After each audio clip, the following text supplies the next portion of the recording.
Hello everyone. In this lecture we are going to consider a regulator design, and we are going to provide with a basic insight into the regulator design. So we're just writing the regulator design. Regulator or controller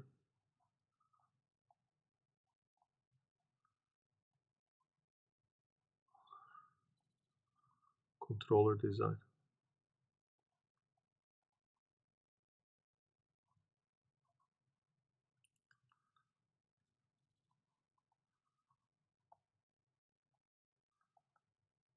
Okay, and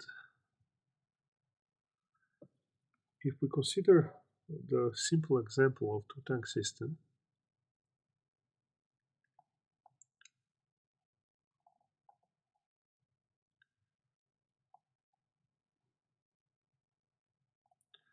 given in the following figure, the simple feedback control mechanism that takes the measurement of the height in the tank tool and utilizes that measurement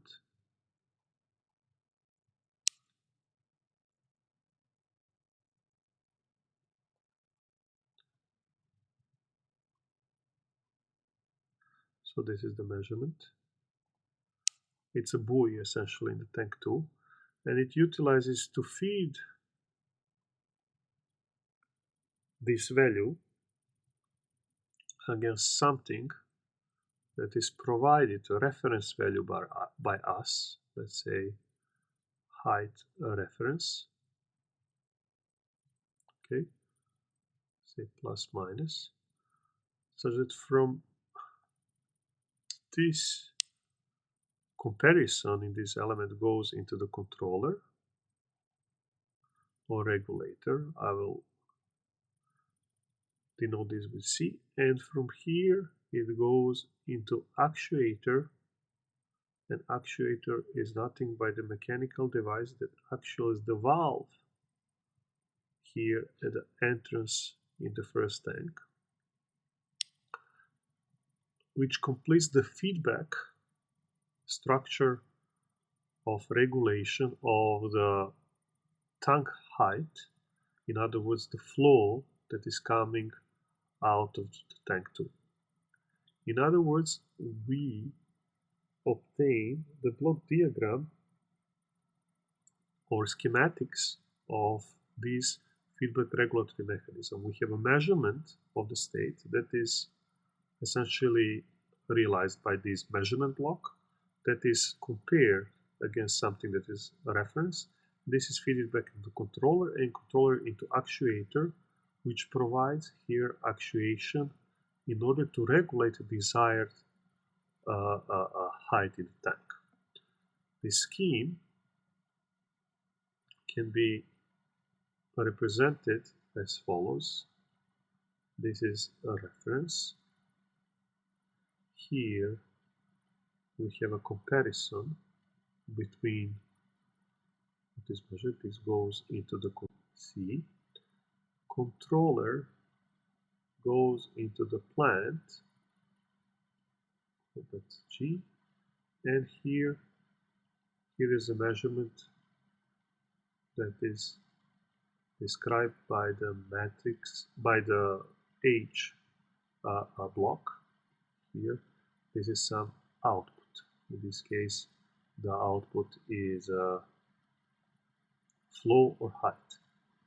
Doesn't matter, but this is the overall configuration of the regulatory design, where we see that we have some error here, which is obtained as a difference between a reference and measured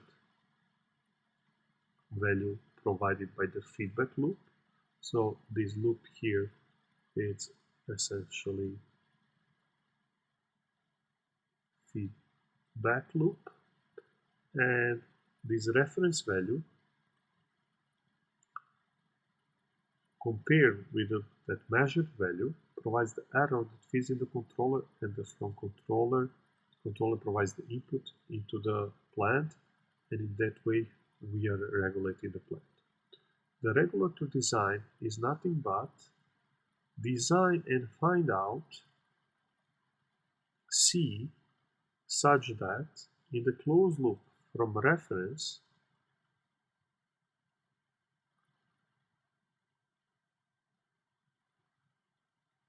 G, C, L, let's say S, to the output Y of S, we ensure closed loop stability. In other words, if we obtain the G, C, L of S as C of S multiplies G of S divided by 1 plus C H C of S H of S G of S, the design of the controller is nothing but design controller such that the GCL of S has negative poles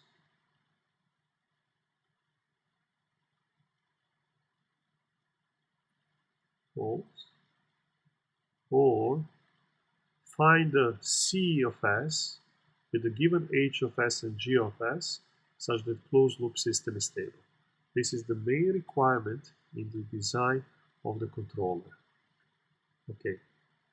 In addition to this requirement, one can also face the following challenge of having disturbances present in the system. In this case, one can say there are measurement disturbances occurring at the output of the system, and I will put here disturbance 1.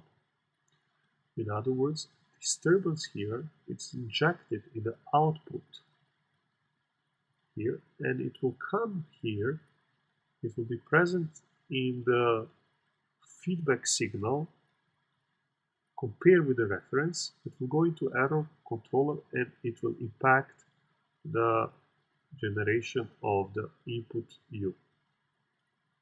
Okay, therefore again, in this case, what will be the transfer function one can ask oneself?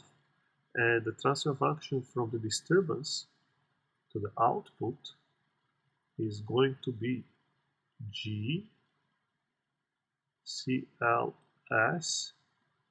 This is from the disturbance 1 by same 1 plus CHG. In other words, in this case, we will not have anything in numerator. That's a transfer function. I will put the bar here. So output S is equal G C L S bar D1 S will be transfer function in this case. One can see that the transfer function that relates disturbance to output is different than the one that relates a reference point, which is this one, to the output. Okay, another point, or very interesting point, is that disturbance can also happen here. Okay, that's the actuator disturbance. I will call this D2. Okay, then in this case, what is the transfer function? The transfer function, I will call that G bar 2 is going to be G divided 1 plus C H G. In other words, Y of S in this case is G double bar D2 of S. And again, in the numerator, we only have a transfer function of the plant. In both transfer functions which relate the disturbances d1 and d2 to the output, we have the common denominator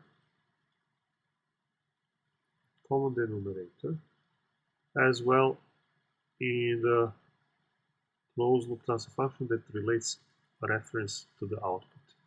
In other words, one has to ensure the closed loop stability of this polynomial in S that is going to be, and it's called so-called characteristic polynomial of the closed loop system, and it's given as a pi of S equal the numerator of the closed loop transfer function.